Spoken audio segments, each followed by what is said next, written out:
Huli ang isang minor de edad matapos na maiwan namang kasamaan sa pinagnanakawang hardware sa Barangay Concepcion, Pequeña, Naga City, alas 3:45 kaninang madaling araw. Nakatakas naman ang dalawa nitong kasamahan. Ayon kay Police Staff Sergeant Robert Aguilion, ang Assistant PIO ng Naga City Police Office, naaktwa ng may-ari ng hardware ang pagnanakaw na ginagawa ng mga sospek. Dahil dito, mabilis at tumakas ang dalawang sospek lula ng kanilang motorsiklo habang naiwan naman sa loob ng hardware ang minor de edad na sospek. Ilan sa mga natangay ay ang dalawang kahon ng electrical wire na nagkakahalaga ng 27,100 pesos at ang 100,040 pesos na cash na naiwan sa kaha ng hardware.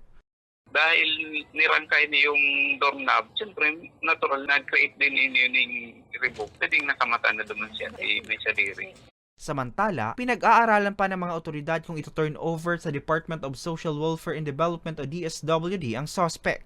Panawagan pa rin natin sa ating mga kababayan, lalo na yung may mga business establishment at yung may mga kabahayan na may mga mahalagang gamit. So, lagi po natin siguraduhin na secure ang ating mga pinto. Siguraduhin natin lalo sa mga business establishment. Ito po ay required na magkabit tayo ng CCTV para itong mga ganitong incident ay madali nating record at madali nating masususong yung mga perpetrators.